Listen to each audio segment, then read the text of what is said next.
18 minutos. Damos la bienvenida a la abogada Patricia Borja. Ella es una experta en seguridad social aquí en Ecuador y fue también aludida en las declaraciones que acabamos de escuchar de Henry Llanes. El dirigente Henry Llanes, abogada Borja, al tiempo de darle la bienvenida y saludarle, ha señalado que se introdujeron distorsiones en el proyecto que su colectivo había presentado, distorsiones en la asamblea, distorsiones por parte del Ejecutivo, y que él aspiraba que la Corte Constitucional, al haber intervenido también en este proceso, pues fue la entidad que posibilitó el tratamiento urgente de esta ley en un periodo de 6 meses en la Asamblea, pueda mejorar ese texto que salió ya tras el veto parcial del Ejecutivo. Quisiéramos conocer su punto de vista, si es que esto efectivamente puede darse. Muy buenos días, licenciado Gustavo. Me parece que también buenos días a Alexandra, no sé si estoy mal. Rosana. Un saludo. Perdón, muy buenos días. Muchísimas gracias por la invitación, por la oportunidad y un saludo, por supuesto, para toda la audiencia. En este caso sí he escuchado las declaraciones emitidas y la alusión hacia mi persona por parte del licenciado Henry Llanes, y me permito realizar 2 puntualizaciones o aclaraciones. Es importante tomar en cuenta que el Convenio 102 de la Organización Internacional de Trabajo es un instrumento internacional que fue ratificado el siglo anterior por parte del Estado ecuatoriano y que es de obligatorio cumplimiento según lo previsto por el artículo 425 de la Constitución, que hace referencia a la jerarquía normativa en nuestro Estado, en el Estado ecuatoriano. En primer lugar se encuentra la Constitución. A continuación, en segundo lugar, se encuentran los instrumentos internacionales, y hay una consideración adicional prevista por la propia Constitución, en el sentido de que cuando estos instrumentos internacionales corresponden a la materia de derechos humanos, incluso tienen preeminencia a la Constitución. Entonces, realmente lo que es erróneo son las declaraciones del licenciado Henry Llanes, porque él no está tomando en cuenta. Es más, le escuchaba en una entrevista en la que también tuve la oportunidad de participar, que él señalaba que no es de obligatorio cumplimiento el Convenio 102 de la Organización Internacional de Trabajo, y sí lo es. Esa es la realidad, y este convenio lo resalto porque es la norma que ha planteado este esquema tripartito para el gobierno de las instituciones de seguridad social, en el sentido de que haya un representante de la autoridad. Aquí se ha regulado en el sentido de que sea el representante del Ejecutivo, un representante de los beneficiarios de las prestaciones de la seguridad social, en este caso de los asegurados, y también de los empleadores. Ya, Entonces, pero, este es el pero esquema que está. explíquenos, ¿este convenio 102 de la Organización Internacional del Trabajo es limitante? Pues el proyecto de Henry Llanes sí considera, con esa composición de el Consejo Directivo del Instituto Ecuatoriano de Seguridad Social con 5 miembros, sí considera los 3 sectores de los cuales habla este artículo o este convenio 102. Sí los considera, sin embargo, la representación no es equitativa, porque lo que plantea el proyecto, y vale también mencionar un aspecto adicional, y es que desde que fue presentado en la Asamblea Nacional, y luego hubo esta verificación de firmas por parte del Consejo Nacional Electoral, y ya pudo en este caso, abocar conocimiento sobre estos particulares, sobre este proyecto, la Asamblea Nacional ya tenía varias falencias del proyecto, falencias que se han ido arrastrando hasta el final, y que incluso la Asamblea Nacional profundizó estas falencias. Entonces, no es preciso lo que ha señalado el licenciado Llanes, en el sentido de que solamente ha habido distorsiones y que el proyecto estaba bien elaborado desde un inicio, porque lamentablemente no es así. Pero lo que se esperaba realmente es que, partiendo de estas falencias, pues la Asamblea Nacional pudiera rectificar estos particulares, pero lamentablemente eso no pasó. Y en el caso de la conformación, tal como está planteado por parte del proyecto, el 60% de la representación correspondería a los asegurados, un 20% a los empleadores y el otro 20% al ejecutivo. Entonces no hay una participación equilibrada o una representatividad equilibrada en el Consejo Directivo. Habría que ver cuál es el análisis que realiza la Corte Constitucional sobre estos particulares, pero en principio lo que le puedo mencionar es que la finalidad del convenio 102 es permitir esta participación. No está previsto expresamente en igualdad de condiciones, pero lo que sí se puede sobreentender o inferir de lo previsto por este convenio es que esa es la finalidad. Ahora, doctora Borja, ¿esta participación equilibrada existe en las condiciones actuales? Justamente hay un criterio generalizado, y es lo que expresa también el licenciado Yanes, de que el Ejecutivo, el Gobierno Nacional, es el que ha venido manejando en forma prácticamente directa y exclusiva, más allá de esta conformación del actual Consejo Directivo, al IES. Sobre esto hay que considerar también que lamentablemente el licenciado Yanes no está tomando en cuenta por qué se ha producido toda esta situación. Veamos, por ejemplo, lo que ocurrió con la resolución. ¿Nos puede responder si es que hay esa participación equilibrada para partir de eso, actualmente? Sí, está conformado de forma o hay una estructura tripartita en el Consejo Directivo. Un representante del Ejecutivo, un representante de los asegurados y un representante de los empleados. ¿Entre estos tres se considera al presidente del Consejo Directivo, que es delegado del presidente de la República? Así es, el representante del presidente de la República tiene que presidir el Consejo Directivo. Y tiene otros dos miembros del Consejo Directivo actualmente.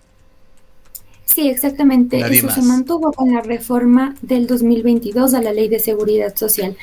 Nadie más tiene participación. Cada representante debe tener un alterno que debe subrogar al titular o principal en caso de ausencia temporal o definitiva. Pero aquí también hay que considerar algunos detalles, y es que, ¿por qué se ha producido? Porque también lo ha señalado el OIT, ¿por qué se ha producido esta injerencia de los distintos gobiernos de turno en la administración del Instituto Ecuatoriano de Seguridad Social? Primero, ¿cuáles son los perfiles que deben ocupar o cumplir o reunir las personas que van a formar parte del Consejo Directivo? No son rigurosos los perfiles. Segundo, yo mencionaba hace un momento lo referente a la resolución número CD501. ¿Qué es lo que pasó?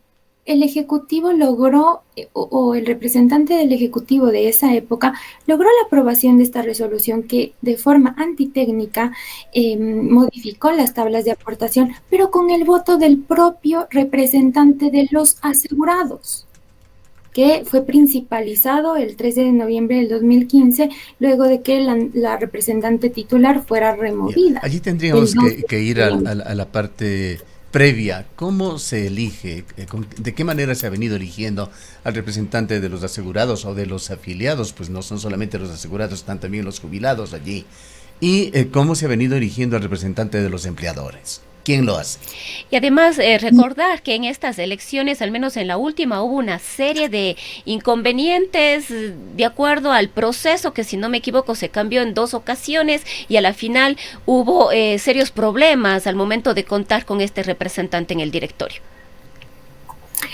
Sí, a ver, lo que estaba previsto por la Ley de Seguridad Social desde el 2001 es que el proceso de designación, primero en el artículo 28 estaba previsto quiénes debían intervenir, y eran las organizaciones más representativas de asegurados y de empleadores.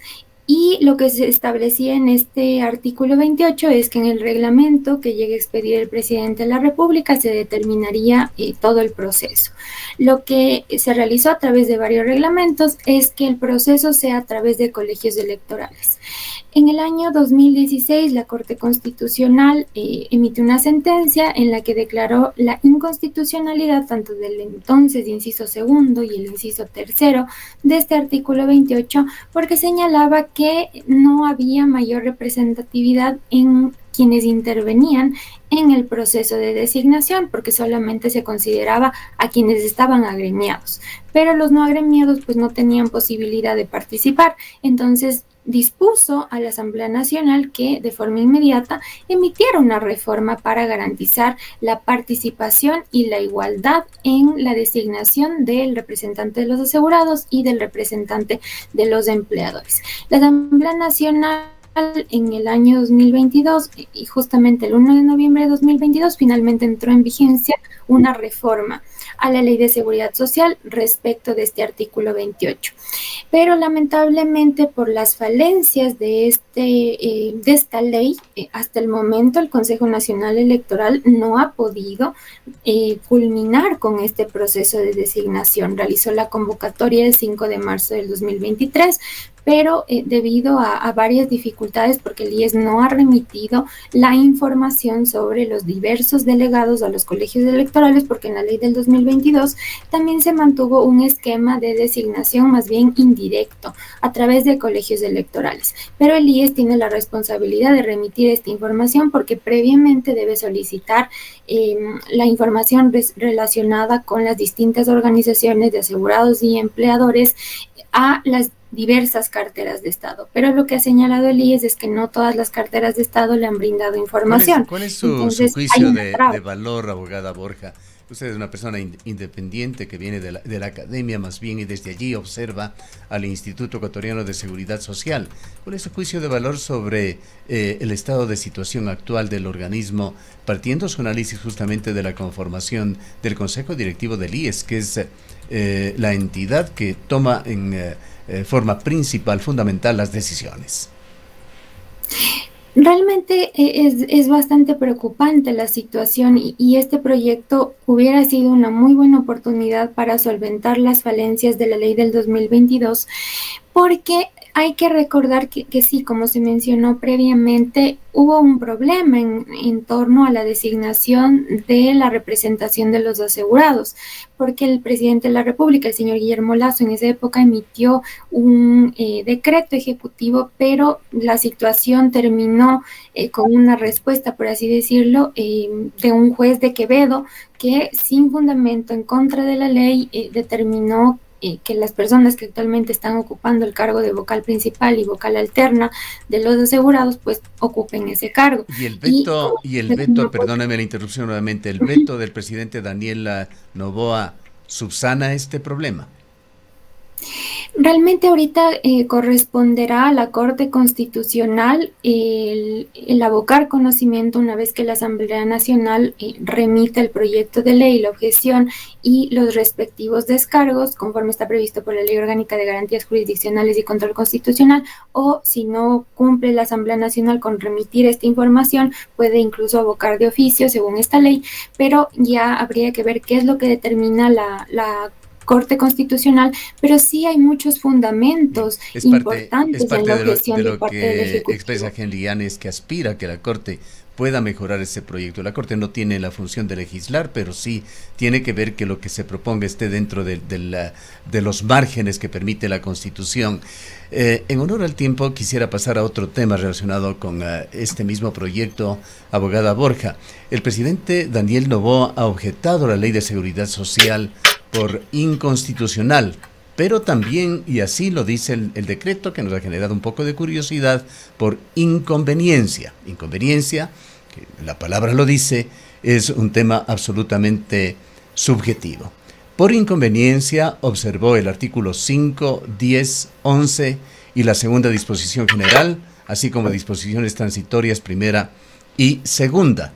¿Qué es, en síntesis, lo que vetó el presidente de la República por inconveniencia? Sí, en este caso, uno de los artículos objetados de forma parcial por inconveniencia corresponde al artículo 5, por ejemplo, del proyecto de ley, que planteaba una reforma al artículo 27 de la Ley de Seguridad Social en cuanto a la aprobación de los presupuestos por parte del IES, porque lo que está previsto actualmente es que se tenga que remitir al Ministerio de Economía y Finanzas toda la información sobre las contribuciones, porque una de las fuentes de financiamiento son las contribuciones a cargo del Estado para el financiamiento de las prestaciones. Entonces se tiene que remitir al Ministerio de Economía y Finanzas para contar con un dictamen que pueda ser, en este caso, incorporados de estos valores en la proforma del presupuesto general del Estado. Y lo que planteaba inicialmente el proyecto del licenciado Yanes es que se prescindiera de remitir esta información, de contar con este dictamen del Ministerio de Economía y Finanzas, lo cual no está de acuerdo con el Código Orgánico de Planificación y Finanzas Públicas, y en términos prácticos tampoco era conveniente, porque el Ministerio de Economía y Finanzas necesita conocer cuáles son los valores o los rubros que tendría que cubrir. Claro que hay diversas situaciones y diversas observaciones sobre esto, porque el IES siempre solicita un valor superior a lo que efectivamente termina siendo considerado por el Ministerio de Economía y Finanzas. Pero esto, por las modificaciones que realizó la Asamblea Nacional, que realmente no solventaron la falencia inicial del proyecto, pues ha motivado que el presidente de la República emita esta objeción por inconveniencia respecto de ese artículo y plantea un texto alternativo. También hay una objeción en cuanto al artículo 10 de este proyecto, porque se planteaba una modificación al artículo 306 de la Ley de Seguridad Social referente al rol que debe desempeñar cada uno de los dos entes de control del IES, la Superintendencia de Bancos y la Contraloría General del Estado.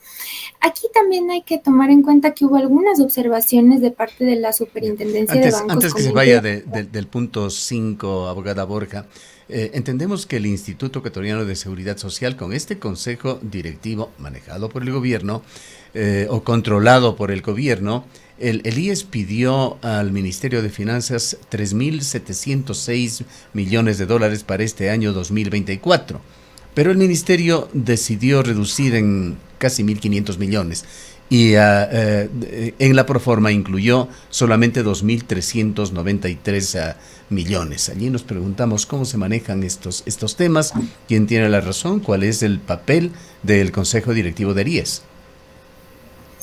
En este caso, tal como está previsto por la normativa, por la Ley de Seguridad Social, el IES debe remitir esa información al Ministerio de Economía y Finanzas, porque tiene todos los sustentos, debe contar con todos los sustentos, pero el Ministerio de Economía y Finanzas lo que usualmente señala es que la información que ellos tienen pues no coincide con lo que cuenta el IES.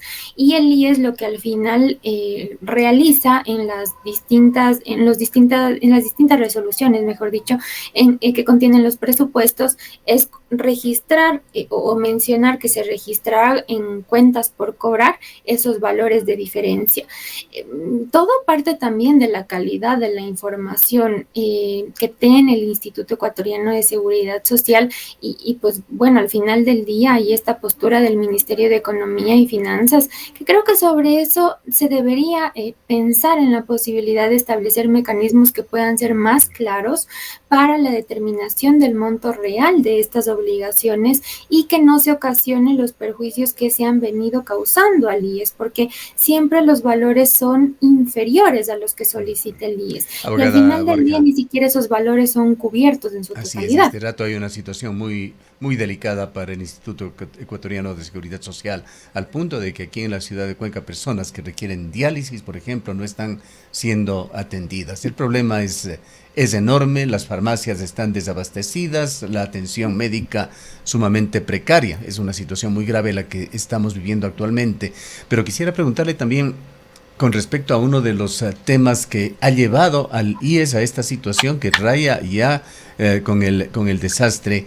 ¿En qué va a quedar esa decisión que se tomó en el año 2010, en el que se decidió ampliar la prestación de servicios de salud para los hijos de los afiliados hasta la edad de 18 años? Esto implicó el ingreso de más de 2 millones de personas al sistema de salud del IES sin financiamiento. Y también está por allí el tema del seguro social campesino. Nadie puede negar las necesidades y esa obligación que tiene el Estado de asegurar, de dar servicio a la salud a todos los ecuatorianos, pero lo que termina siendo es que los afiliados al IES, no el Estado, son quienes están subsidiando estos servicios. Sí, lamentablemente esta extensión de cobertura del año 2010 a través de una reforma a la Ley de Seguridad Social no estableció fuentes de financiamiento, y eso según el estudio actuarial más actualizado, porque en eso también hay muchos problemas, porque el estudio actuarial más actualizado de cada uno de los seguros tiene corte de diciembre del 2018, estamos ya en 2024. Pero en ese estudio consta que sí tiene un impacto significativo el realizar estas atenciones a los hijos de los afiliados, a los hijos menores de edad hasta los 18 años, porque no tienen una fuente de financiamiento. Todo está cubierto con ese aporte del 5.16%, que es la tasa de cotización del seguro de salud, y hay elementos adicionales, y es que lamentablemente muchos de estos niños y adolescentes tienen o padecen inclusive de enfermedades catastróficas. Entonces, estas son discusiones que deben ser parte del debate. Nadie duda sobre lo importante de esto en el aspecto humanitario, pero está la parte financiera en la cual, desgraciadamente, el Seguro Social llega a una situación en la cual no sirve bien a nadie. Me refiero a los afiliados.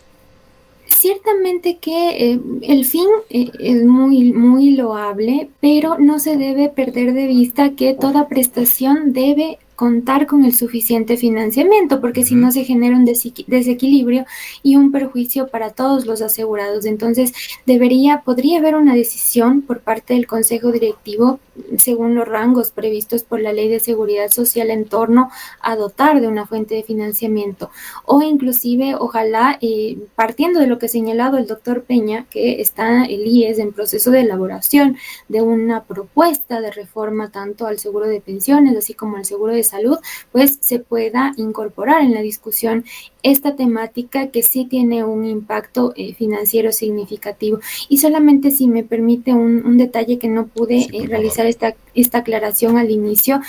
No sé si es que el licenciado Yanes también hacía alusión a que yo he mencionado que se debería incrementar la edad de jubilación o situaciones de esta naturaleza, o si se refería exclusivamente a los economistas que mencionó, al economista de la Torre y otros economistas. Yo no he señalado ese particular, y por si acaso lo aclaro, porque todo debe contar con los estudios actuariales respectivos y cumplir con todos los parámetros señalados por parte de la Corte Constitucional. Solamente esa aclaración, si me permite. Bien, quisiera finalizar ya este diálogo preguntándole si es que existe alguna posibilidad, por remota que sea, de que este proyecto se archive, como ha sugerido algún actor por allí, que podría ser también un segundo propósito del presidente de la República al haberlo enviado a la Corte Constitucional. Pues entendemos que una vez que pase por la Corte y la Corte pueda dar su opinión, la Corte, reiteramos, se ha convertido en un actor dentro de esto por la forma en que se originó el proyecto. Entendemos que ese proyecto, tras la Corte, debería ir al Legislativo para decidir, y allí tendrá que ser por más de 90 votos si se allana o no al veto parcial del presidente de la República y a los eventuales cambios que puede introducir la Corte. En este caso hay que considerar que ha sido una objeción parcial por inconstitucionalidad y una objeción parcial por inconveniencia.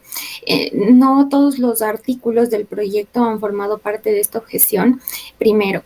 Y segundo, al ser una objeción parcial por inconstitucionalidad, el análisis que debería realizar la Corte Constitucional es sobre cada uno de estos artículos que están inmersos en esta objeción del presidente. ¿Exclusivamente sobre los vetados o también sobre los artículos que fueron introducidos en la Asamblea? Sobre los artículos vetados, los artículos que han sido motivo de esta objeción parcial por inconstitucionalidad, que se refieren a la conformación del Consejo Directivo, al proceso de designación, que incluye una referencia a un informe del IES sobre el impacto financiero que tendría los costos en general que tendría esta designación directa a través de elecciones universales. También este tema, y esto también me parece muy importante, el fundamento del presidente de la República sobre este planteamiento de la Asamblea de que los integrantes del Consejo Directivo sean sujetos de fiscalización y control político por parte de la Asamblea Nacional. Eso no está previsto por el artículo 131 de la Constitución. Incluso hay un dictamen del año anterior de la Corte enmienda se podía hacer este cambio al artículo 131 de la Constitución, menos aún a través de una reforma a la ley. Entonces, la jerarquía normativa no ha sido respetada en este caso. Entonces, sí hay muchos fundamentos importantes en la objeción del presidente de la República. Y según la Ley Orgánica de Garantías Jurisdiccionales y la Corte Constitucional en este caso determina o declara una inconstitucionalidad parcial, pues la Asamblea Nacional debe reformular el proyecto de ley para adecuarlo a los términos previstos por esta sentencia. Debería realmente tomar en cuenta o tomarse en cuenta este particular por parte de la Corte, porque como yo le mencionaba, las falencias de la ley del 2022 sí ameritan una respuesta, una solución para que finalmente el Consejo Directivo pueda ser conformado de la mejor manera y que se pueda realizar esta renovación que parte del mandato de la sentencia del 2016 de la Corte Constitucional, para que se pueda reorganizar esta dependencia de la institución, porque es, como lo he señalado en algunas ocasiones, y según la ley es el máximo órgano de gobierno del IES y tiene varias responsabilidades como la fiscalización. Una pregunta incidental, abogada Borja, ¿a qué se deben los cambios administrativos que se están dando en estos días en el Instituto Ecuatoriano de Seguridad Social? Aquí en la ciudad de Cuenca se ha cambiado al director del IES, tenía una serie de acusaciones en el sentido de que venía de una parte interesada que tenía una especie de dominio aquí en el IES en la ciudad de Cuenca, pero en todo caso ha terminado ya su dirección, ha sido nombrado un nuevo director, también en consecuencia se ha cambiado a varios funcionarios, entre ellos al director del hospital del IES. ¿Sabe usted a qué se deben estos cambios?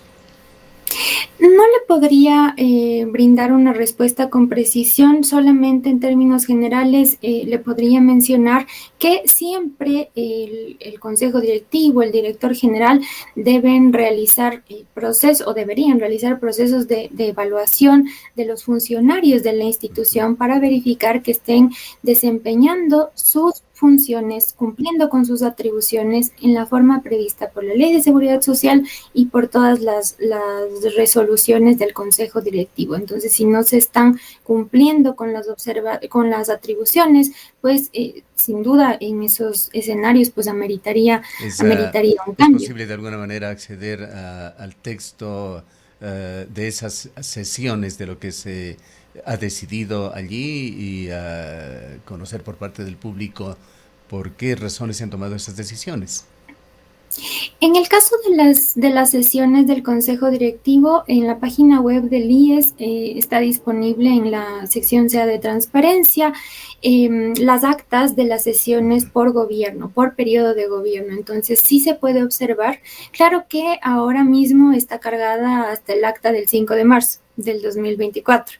Ojalá ya en los próximos días carguen si es que ha habido otras sesiones, no le podría señalar con precisión, pero si ha habido otras sesiones, ojalá ya próximamente sean cargadas esas actas. Pero gracias, doctora Borja. Y sobre el proyecto de ley, en 30 segundos le agradecería cualquier comentario o tema que no hemos podido conversarlo de ese extenso proyecto. Sí, en el caso, solamente un detalle, en el caso de la designación hay incluso un error en la redacción del proyecto porque se señala que el representante de los afiliados activos, bajo dependencia, sin relación de dependencia, de los jubilados y de los empleadores deberían ser designados o serían designados por los afiliados. Hay un error de redacción, pero que sí puede tener una gran incidencia porque incluso el representante de los empleadores sería designado por los afiliados y eso no tiene ninguna lógica realmente, y eso también ha sido motivo de la objeción por parte del presidente de la República. Le agradecemos mucho, abogada Borja. Muchísimas gracias a ustedes por la invitación. Un excelente día. Declaraciones de la abogada Patricia Borja, experta en seguridad social. Son las 8:47.